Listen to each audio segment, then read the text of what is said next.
Bismillahirrahmanirrahim. Assalamualaikum warahmatullahi wabarakatuh. Alhamdulillahirabbil alamin wa bihi nasta'in ala umuri dunya waddin. Wassalatu wassalamu ala asyrofil anbiya'i wal mursalin wa ala alihi washabihi ajmain amma ba'du. Nama saya Irfan Izur Rahman. Di sini saya akan menjelaskan salah satu materi dari mata kuliah Filsafat Pendidikan Islam, yaitu mengenai aliran progresivisme dalam filsafat pendidikan. Baik, sebelum kita membahas tentang progresivisme dalam filsafat pendidikan Islam,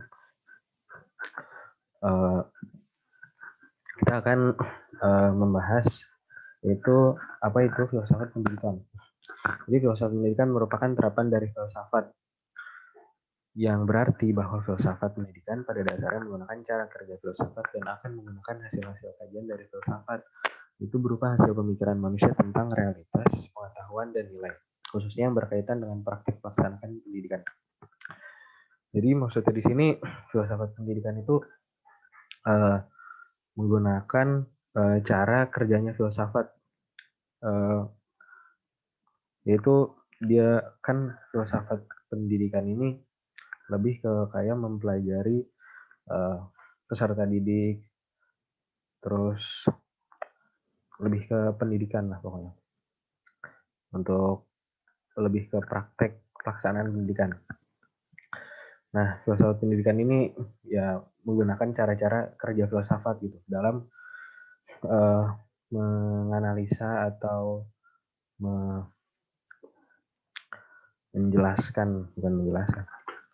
dalam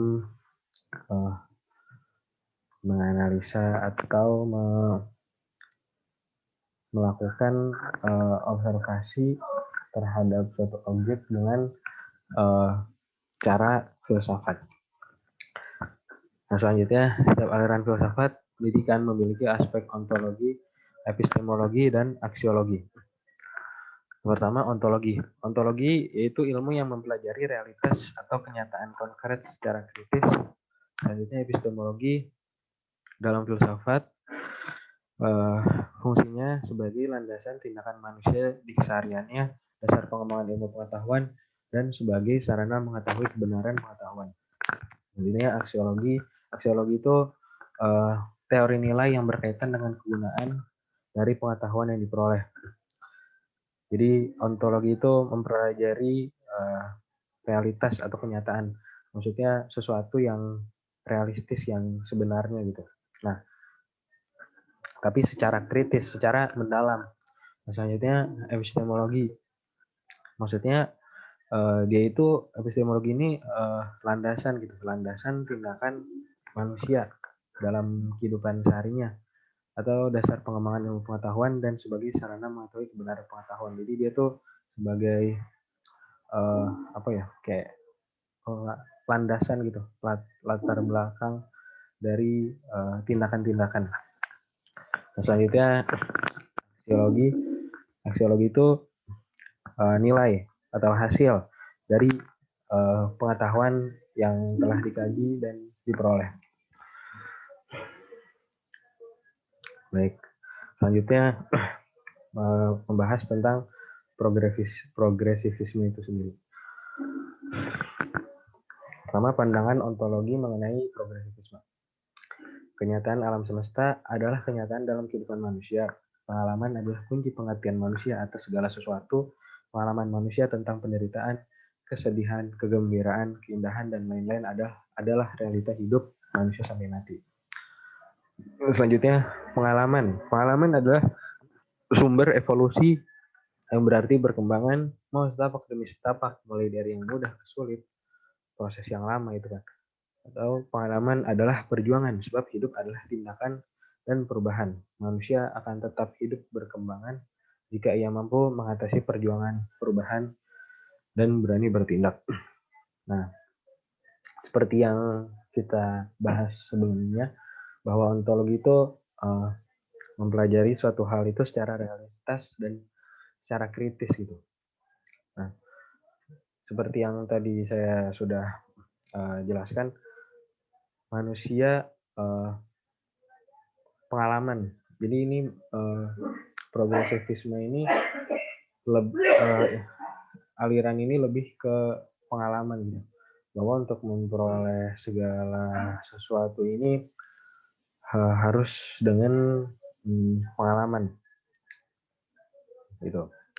Nah, selanjutnya pandangan epistemologi. Pengetahuan adalah informasi, fakta, hukum, prinsip, proses, kebiasaan yang terakumulasi dalam pribadi hingga hasil proses interaksi dan pengalaman. Pengetahuan harus disesuaikan dan dimodifikasi dengan realitas baru di dalam lingkungan. Kebenaran adalah kemampuan suatu ide untuk memecahkan masalah. Kebenaran adalah konsekuen dari suatu ide, realita pengetahuan, dan daya guna di dalam hidup. Nah, di dalam pandangan epistemologi mengenai progresivisme ini, pengetahuan adalah informasi, fakta, hukum, prinsip, proses, kebiasaan yang terakumulasi dalam pribadi sebagai hasil proses interaksi dan pengalaman. Pengetahuan harus disesuaikan dan dimodifikasi dengan realitas baru di dalam hidup, dalam lingkungan. Maksudnya seperti yang sebelumnya saya dijelaskan, kalau misalkan epistemologi itu kayak landasan ya, lebih ke landasan tindakan-tindakan yang landasan manusia untuk bertindak gitu. Misalkan informasi, fakta, hukum, prinsip, proses. Nah, itu mungkin bisa jadi landasan seseorang untuk bertindak. Baik, yang selanjutnya pandangan aksiologi. Pandangan aksiologi menurut pandangan aksiologi mengenai progresivisme. Pertama, nilai timbul karena manusia mempunyai bahasa. Dengan demikian timbul pergaulan.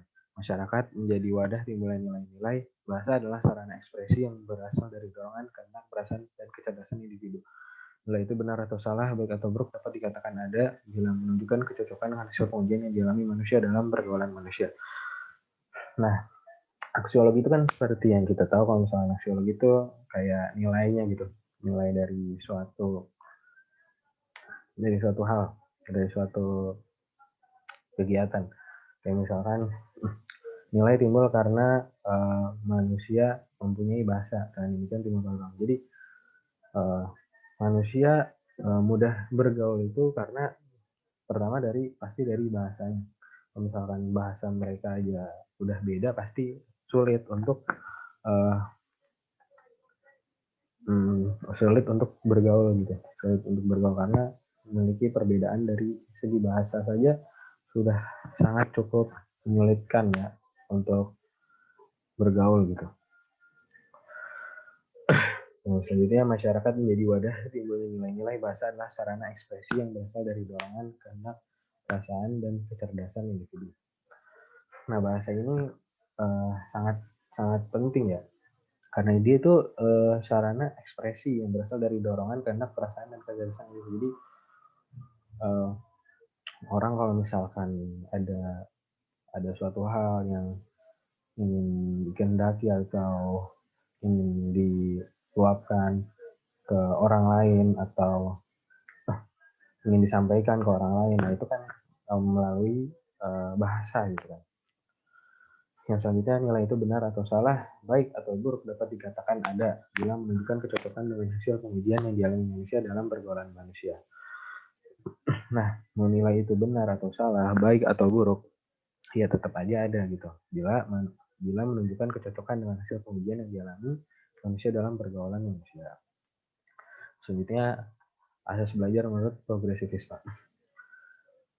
Pertama, peserta didik mempunyai kecerdasan sebagai potensi kodrat yang membedakannya dengan makhluk lain. Kedua, peserta didik mempunyai potensi kreatif dan dinamis sebagai bekal untuk menghadapi dan memecahkan problem-problem hidupnya dan lingkungannya. Selanjutnya, pendidikan merupakan wahana efektif dengan berorientasi pada sifat dan hakikat anak didik sebagai manusia yang berkembang. Nah, ini asas-asas belajar menurut aliran progresivisme. Selanjutnya, usaha-usaha yang dilakukan oleh guru. Pertama, menciptakan kondisi edukatif, lalu memberikan motivasi-motivasi, lalu memberikan stimulus-stimulus. Dengan demikian, akal peserta didik dapat berkembang dengan baik. Nah, menciptakan kondisi edukatif. Nah, saat kegiatan belajar mengajar, kalau misalkan kondisi atau suasana kegiatan tersebut edukatif, pasti peserta didik itu nyaman. Pasti mereka nyaman dalam kegiatan belajar mengajar mereka gitu. Selanjutnya memberikan motivasi-motivasi. Nah, gurunya memberikan motivasi-motivasi kayak kata-kata pembangkit semangat untuk para peserta didik agar berkembang gitu, agar berkembang. Lalu memberikan stimulus-stimulus. Stimulus ini kayak apa ya bahasa ini? Stimulus tuh kayak rangsangan gitu, kayak jadi peserta didik itu dipancing biar uh, bisa mengembangkan potensi yang ada di dirinya gitu. John Dewey berkata, pendidikan sebagai proses dan sosialisasi yaitu proses pertumbuhan dan proses belajar dari kejadian di sekitarnya. Maka dinding pemisah antara sekolah dan masyarakat perlu dihapuskan sebab belajar yang baik tidak cukup di sekolah saja. Nah, kalau John Dewey ini berkata kalau misalkan pendidikan itu proses dan sosialisasi itu proses pertumbuhan dan proses belajar dari kejadian di sekitarnya. Maka dinding pemisah antara sekolah dan masyarakat perlu dihapuskan. Nah, karena pendidikan ini tidak hanya didapat di sekolah, jadi di lingkungan sekitar atau di kejadian di lingkungan masyarakat atau misalkan terjadi suatu hal yang bisa kita ambil gitu. Ada kejadian yang dimana kita bisa mengambil ilmunya gitu.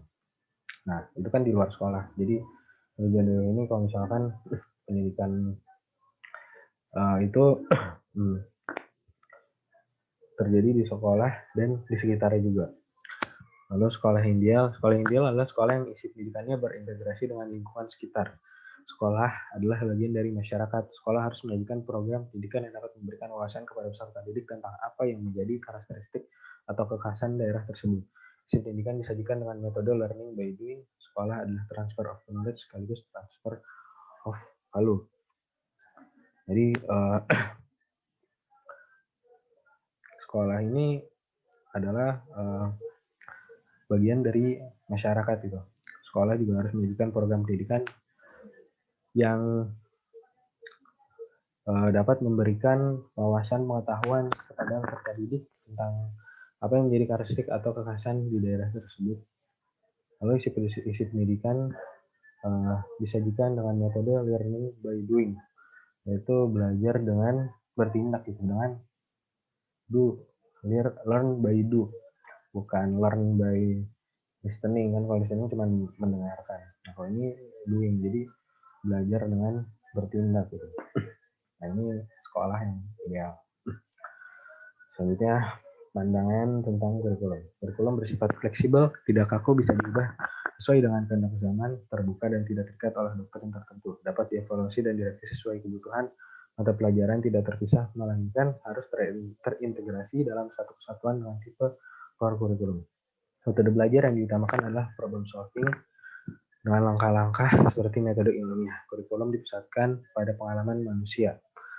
Pengalaman diperoleh karena manusia terus belajar dan beradaptasi dengan lingkungannya. Mata pelajaran yang terintegrasi akan menjadi aspek kognitif, afektif, dan psikomotor anak berkembang dengan baik. Praktik belajar di laboratorium, bengkel, kebun, lapangan merupakan kegiatan belajar yang dianjurkan sesuai dengan prinsip belajar kami melakukan learning by doing. Sekolah bertujuan menghasilkan orang yang cakap yang dapat berguna di masyarakat kelak.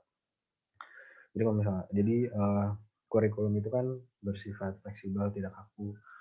Dia bisa berubah suatu waktu, kayak kita di Indonesia ini kan kurikulum udah banyak ya, maksudnya bukan kurikulum 2013, kurikulum 2016, kurikulum 2000 berapa lagi tuh, tahun-tahun lama gitu kan. Nah, ini kan menyesuaikan dengan zaman juga berubah, itu kurikulum ini berubah menyesuaikan dengan keadaan zaman gitu. Nah, lalu metode belajar yang diutamakan adalah problem solving. Problem solving ini pemecahan masalah gitu. Jadi dikasih suatu masalah yang dimana itu kita harus bisa memecahkan masalah itu masalah yang dimana kita itu harus bisa memecahkan masalah itu. Oke, baik. Mungkin cukup sekian dari saya. Kurang lebihnya mohon maaf. Wabillahi taufiq wal hidayah. Wassalamualaikum warahmatullahi wabarakatuh.